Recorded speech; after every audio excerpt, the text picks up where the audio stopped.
Tu te fous de moi? Jean-Michel, je ne sais pas ce que je veux. Tu viens ou pas? Bibou.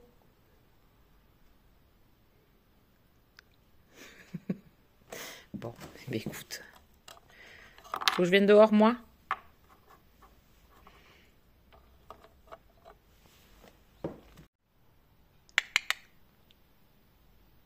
Oui, non, peut-être.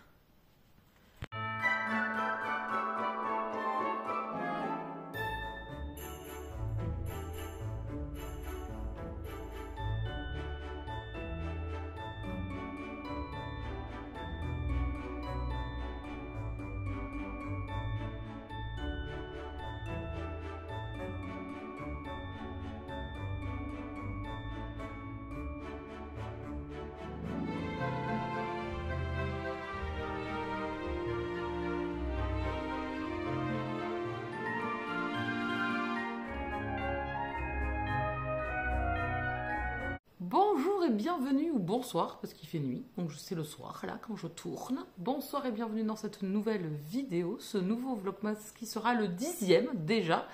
Alors, ça paraît pas beaucoup, mais pour moi, c'est l'infini.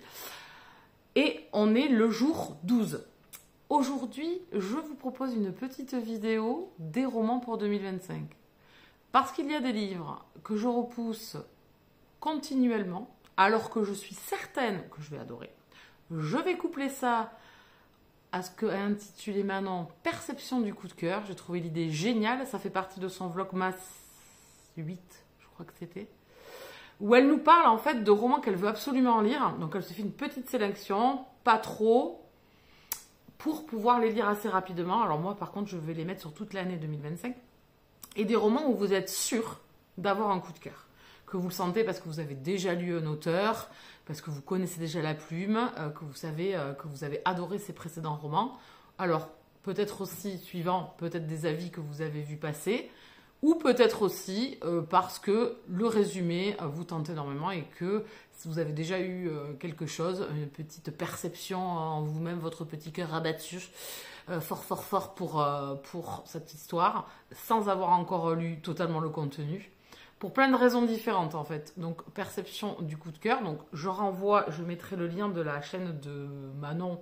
Alors vibration littéraire. Voilà, j'ai peut-être pas dit. Peut-être que Manon parle, ça peut-être parle pas à tout le monde, quoique.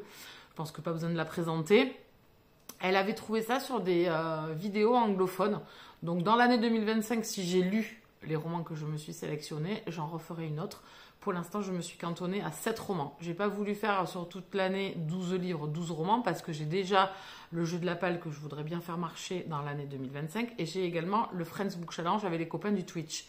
Donc j'ai pas envie de me surcharger non plus, mais c'est des romans que je veux absolument sortir. Alors, si je les sors rapidement, ça serait parfait. Je vais vous présenter cette petite pile sans trop vous en montrer non plus. Regardez, j'en ai prévu 7. Au début, j'en avais prévu 6. Et j'avais vu sur le présentoir et je me suis dit, oh non, là quand même, celui-là aussi, c'est pareil, c'est une autrice que tu adores et celui-là, tu l'as toujours dans la palle encore, tu ne l'as pas sorti, donc allez. J'en ai sélectionné 7. Si par cas, donc sur toute l'année 2025, ça sera 7 romans à absolument lire. C'est mon challenge, c'est mon objectif, c'est ce que je me suis mis comme résolution, puisqu'on parle souvent de résolution, ça va être la période où on va commencer ce mot-là, où on va le voir à toutes les sauces. Donc écoutez, moi, mon petit objectif 2025, c'est de lire ces romans-là. Je vais vous les présenter aujourd'hui. Ce sont des autrices pour la majorité, puisque 7 romans, 7 autrices. J'ai essayé de réfléchir au maximum, de vraiment serrer soit le genre, soit le sous-genre, soit qu'est-ce que j'attends de ces romans. Donc je suis partie sur autrice francophone, obligatoirement. Ensuite, sur de la romance elle-même, parce que c'est un sous-genre que j'aime, c'est un genre que j'aime beaucoup, la romance elle-même étant homme-homme. Et ensuite, j'en ai prévu un autre qui est une romantaisie. Voilà, donc vraiment, ce que j'aime là depuis 2-3 ans, que j'aime lire, bon, le MM ça fait plus de 2-3 ans, et certains c'est du romantique suspense aussi, parce que c'est un sous-genre de la romance que j'aime beaucoup. Donc voilà, on va, et un peu de dark aussi, voilà. Je suis vraiment partie sur des choses que j'apprécie énormément, qui marche très très bien avec moi et avec des autrices que j'ai déjà lues, que j'adore et que je veux absolument sortir de ma balle parce que les pauvres elles patientent, mais non, dont une que je vais découvrir. C'est la seule dans la sélection que je vais découvrir, que je repousse continuellement et il suffit maintenant. Le premier vient d'arriver dans la pile à lire et il ne va pas y rester parce que j'ai pas envie qu'il y reste. C'est un des livres que je vais proposer pour le Friends Book Challenge avec les copains du Twitch. J'espère qu'ils vont choisir celui-ci. Je le dis ici parce que au moment où je vous le dis, le vote sera passé, donc ça sera suspense. Mais j'espère vraiment. Bon, après, j'ai pris 2 mangas qui me régalent aussi. Donc bon, les mangas, ça se lit vite. Mais en tout cas, celui-ci, je pense que ça va être l'un des premiers que je vais lire dans l'année 2025. Séverine Mikan et les Fragments d'éternité, j'ai eu que des coups de cœur. C'est vraiment une saga que j'affectionne tout particulièrement. Vous allez être à des époques et des moments différents, avec des couples différents. C'est vraiment hyper addictif, la plume est magnifique, c'est de la romance historique. Cette fois-ci, je pars à Florence en 1843. Je suis partie à New York, à Paris, à Londres et à Amsterdam. Donc je voyage, je me régale toujours autant de la plume de Séverine Mikan. J'aimerais qu'elle ait tellement plus de visibilité parce que je pense que pour les amoureux du MM, c'est vraiment une plume et des histoires à découvrir. Cette saga-là, elle est magnifique. Alors c'est en plus des romans très courts puisque vous ne passez qu'un petit fragment de vie avec ces personnages qui vous régalent tous. Alors il y a de l'art aussi omniprésent, plus ces villes emblématiques que l'on connaît de nom ou que l'on a peut-être déjà visitées. Donc écoutez, moi je vais retourner avec grand plaisir. J'attendais cette parution du tome 5 depuis déjà bien longtemps. Donc écoutez, c'est parti mon kiki. Une autrice que je vais découvrir, qui est un amour. Je l'ai rencontrée en salon. C'est une personne hyper abordable, d'une gentillesse qui me laisse toujours des commentaires sur mes vidéos YouTube. Donc je l'en remercie. Si tu passes par là, Bargy, je te fais des grosses bises et tu vas être mise à l'honneur parce que je vais enfin sortir Les Invisibles. C'est pas bien, c'est pas bien, c'est pas bien. Je ne l'ai toujours pas sorti. C'est un roman que j'ai acheté à la Icône 2023. C'est un roman qui me tente énormément. Je le repousse à chaque fois. Je ne sais pas pourquoi. Mais là, stop. En 2025, obligation de sortir ce roman-là le plus rapidement possible. Ça serait top. Donc écoutez, je me le programme. Comme ça sera des romans peut-être que je ferai passer dans les Books Friends Challenge aussi pour les sondages si j'arrive pas moi-même à me taper la petite fesse et puis à avancer. Ici, on est dans de la romance contemporaine elle-même avec le syndrome post-traumatique du soldat qui rentre, qui a fait la guerre, qui se retrouve un peu perdu. Hein. Je pense que la vie a avancé sans lui. J'en sais pas plus et puis c'est pas grave. Je veux pas en savoir plus. Moi, les romances militaires, ça marche toujours bien. J'ai en tête souvent Patriote d'Amélie Sastier qui a été un énorme coup de cœur. Donc voilà, et je vais découvrir la plume de Bargy. Tout le monde me dit que la plume de Bargy, elle est géniale. Je pense que sa première vendeuse, c'est Rochelle. Donc écoutez, il faut vraiment que je saute le pas, j'ai trop envie parce qu'il y a en plus d'autres romans qu'elle a écrits que j'aimerais bien lire aussi, mais je veux pas en acheter d'autres avant d'avoir lu celui-là. Enfin voilà, vous voyez, c'est le chat qui se mord la queue. Donc écoutez, je me le mets dans ce challenge perso d'absolument le sortir. Ensuite, une autrice que je n'avais pas découvert jusqu'à maintenant, mais ça y est, c'était tout frais. Je l'ai découverte en fantasy et je vais absolument sortir Zombie Boy de Morgane Rugraff. Pareil, romance contemporaine plutôt sombre ici, MM. On va être avec un jeune homme. Regardez-moi cette sublime couverture. Donc je viens de découvrir Morgane Rugraff avec sa saga fantasy Résonance avec le tome 1 que j'ai adoré. Donc écoutez, il faut absolument que je sorte celui-là. Et je l'ai mis dans plusieurs palles comme Les Invisibles plusieurs fois dans l'année. Et à chaque fois je repousse parce que je fais forcément passer les services presse en premier. Prioritaire sur tout le reste. Ce qui est ma base et ce que je préfère faire. Et c'est ma ligne de conduite, on va dire. Donc ça ne dérogera pas. Donc je vais essayer de lire au maximum de livres perso. Et celui-ci fait partie du haut du panier. Donc ce petit objectif 2025, c'est romans que je veux absolument lire. Comme je vous disais, j'en ai pas mis beaucoup pour pas me surcharger, pour prendre ça avec plaisir et pas en avoir une obligation par mois d'en lire un ou après de pas les lire et de me retrouver avec 6 d'un coup à lire. Voilà, donc je préfère en prendre que 7. 7 où je suis persuadée d'avoir un coup de cœur, puisque c'est ça, perception du coup de cœur, pour rappel de la vidéo de Manon. Et pour l'instant, je suis certaine qu'avec ces 3-là, je vais passer un super moment. Les avis sont très très bons. Et puis bon, le Black Ink, j'y vais quand même les yeux fermés. Hein. Voilà, j'en ai quand même lu pas mal et j'ai Ça m'est arrivé d'avoir été déçue, mais sur la proportion que j'ai lue, c'est très peu. Ensuite, on passe par contre cette fois-ci en romantasy et plutôt MF cette fois-ci. C'est le seul qui sera en MF. C'est une autrice que j'ai déjà lue, qui est dans ma palle aussi, qui est dans ma bibliothèque aussi. Un peu des deux. Je l'ai lu sur tout ce qu'elle a écrit, c'est-à-dire que je l'ai lu en urban fantasy, je l'ai lu en romance historique et je l'ai lu en contemporain. Et là, je vais la retrouver avec une nouvelle romantasy sortie chez Addictasy. C'est Captive de l'Empris de Marjorie Burbeau.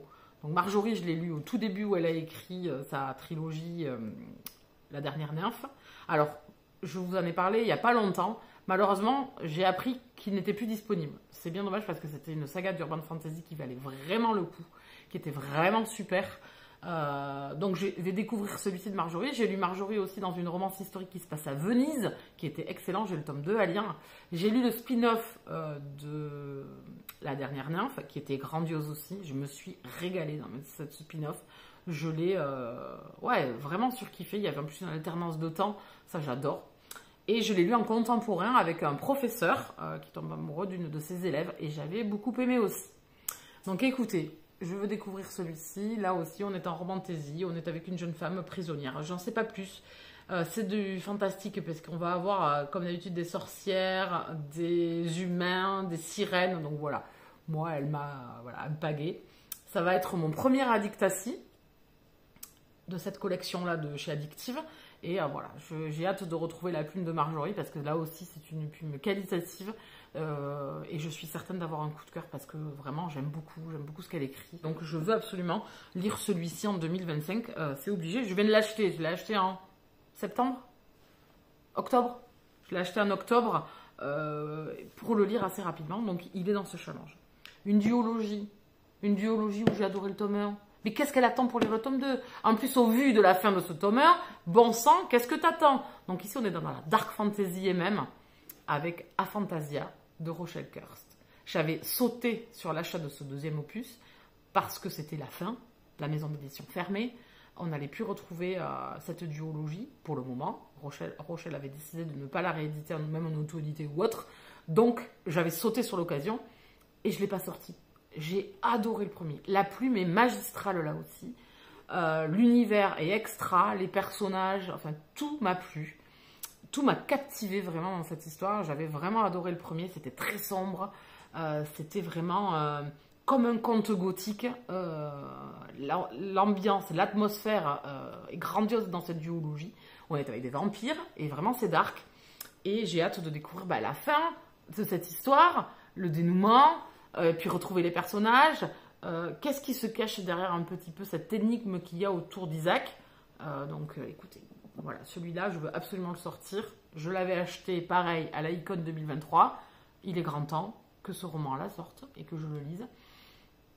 Les avis sont très très bons, mais je n'en doute pas d'avoir un coup de cœur, puisque adorer le premier, et comme c'est la continuité, je ne vois pas pourquoi ce deuxième opus ne me plairait pas, au vu du plaisir que j'avais pris avec le premier. On l'avait fait en lecture commune, en plus vous l'avez proposé en lecture commune sur le Twitch et sur Discord, et j'avais pas sorti le second. J'avais attendu, et ce n'est jamais venu. Donc écoutez, ça va venir en 2025. Ensuite, une autrice que j'ai déjà lue. Au début, je me suis dit, moi, je ne l'ai pas lu. Mais si, je l'ai lu. Je l'ai lu avec un fantasy. Un urban fantasy avec Le Pacte de Luc. Et c'est Isabelle Lesteplume. Et donc, je veux la lire absolument avec le détective et le soldat blessé. Donc, c'est la saga Les Amants de Baker Street. Donc, c'est avec Sherlock Holmes et Watson, le duo emblématique. J'adore la couverture. C'est une saga qui est sortie déjà depuis un petit moment. Elle est finie, donc il serait temps que je m'y mette. Pareil, je l'avais acheté lors de la Icon 2023. Donc là, j'essaye d'épurer. De toute façon, là, ce que vous avez vu, c'était presque des romans achetés que à la Icon en MM. Et j'ai envie de découvrir. C'est du romantique suspense historique. Donc écoutez, bien sûr, Sherlock Holmes. Je veux revenir avec cette plume de Isabelle Lesteplume. J'ai hâte de découvrir un autre roman de cette autrice et de faire sortir ce roman. Beaucoup d'entre vous en parlent très souvent. Donc je me le suis mis parce que sinon il ne sortira jamais. Je suis en train de regarder que je me suis prévu quand même des gros bébés. Hein. On n'est pas sur des petits livres. À part Séverine Mican, les autres sont quand même des beaux bébés. Et le dernier, non, il est plus mince. Et la dernière, c'est Fred, c'est Vestier. Ça fait un moment que j'ai pas lu Fred. Mais enfin. Donc du coup, je me suis sorti Gambling with the Devil, que j'avais aussi acheté au salon de la Icône l'année dernière. Et il est temps que je le sorte. Donc là, on est dans de la dark romance, MM. Et l'objet livre est sublime. J'ai pris le relié. Regardez-moi. Avec cette superbe couverture avec les mains. Donc il faut absolument que je le sorte. On est à Las Vegas ici, me semble-t-il, de souvenir, parce que ça fait un moment qu'il est dans la palle celui-là aussi, hein, comme il est là depuis l'année dernière. Et il serait temps que je le sorte. Et puis ça fait un moment que je n'ai pas lu Fred. C'est vrai que ça fait un moment que je ne suis pas allée vers cette autrice que j'aime beaucoup. J'en ai lu pas mal et j'apprécie énormément ses écrits. Et il patiente tous ses livres, en fait, où je suis certaine d'avoir un coup de cœur. Donc voilà, c'est l'objectif, sortir ces romans-là et être presque persuadée d'avoir un coup de cœur. Alors je ne vais pas tout miser non plus, pour pas être déçue non plus, prendre du recul et ne pas en attendre non plus des caisses. Hein. Là, je vous dis, c'est une perception de coup de cœur, mais sans m'en mettre non plus la rate au courbouillon et me dire « Ah, il faut absolument que ça soit un coup de cœur ». Pas du tout, hein. Attention. Donc écoutez, ça c'est le dernier, Fred, avec cette dark romance. Vous avez vu les 7 romans que je me prévois en priorité sur l'année 2025. J'espère les lire. Alors, rapidement, on dit toujours ça. Et puis après, le temps passe. Et puis, ça passe tellement vite que du coup, on fait passer à autre chose. Donc, voilà mon objectif. Si j'arrive à les lire dans le premier semestre 2025, ça serait génial. Et à partir de là, je vous prévoirai une seconde vidéo de perception de coup de cœur et de ces 6 romans que j'aimerais lire sur l'année 2025. 6 ou 7 romans, pas plus. Bon, là j'en ai prévu 7 sur 6 mois, je trouve que ça fait beaucoup. Donc je ne me laisse pas d'impératif de date parce que c'est ça qui va me freiner aussi. Donc j'y vais voilà, en mode à la cool. Est-ce que vous faites des petits comme ça, des petits challenges objectifs sur l'année 2025, mais précédemment aussi sur les autres années, de certains bouquins, je ne sais pas, 12 mois, 12 livres, j'en sais rien. Je vois beaucoup aussi 12 mois, 12 amis qui vous choisissent des livres. Moi, c'était pas du tout mon truc parce que je n'aime pas qu'on me choisisse des livres en fait. C'est affreux ce que je dis, hein, alors que je fais le Friendsbook Challenge. Mais le Friendsbook Challenge, on choisit quand même certains livres. Donc du coup, on est toujours maître quand même un petit peu de la situation. J'ai beaucoup de mal quand on me choisit un livre parce que c'est pas forcément le moment où moi j'ai envie de le lire. Souvent, il est choisi suivant la personne, son envie à elle et pas forcément la mienne. Donc du coup, voilà, j'ai beaucoup de mal avec ça. Donc c'est pas du tout un concept que j'ai envie de mettre en place. Je pense qu'il en faut pour tous les goûts. Moi, je me connais. Donc voilà, donc à la cool, pas d'impératif. Et puis, très très envie de les découvrir. Et puis, je vous dis, un peu certaine d'avoir un coup de cœur sur ces romans-là. On fera un bilan après de ces 7 livres lus. Est-ce que j'y serais arrivée ou pas? Affaire à suivre. N'hésitez pas à vous abonner sur la chaîne, à la partager, à mettre un pouce dessus, à mettre un commentaire ou à venir nous rejoindre sur les Twitch parce que ça y est, j'ai retrouvé mon ordinateur. Comment vous dire que je suis joie, bonheur.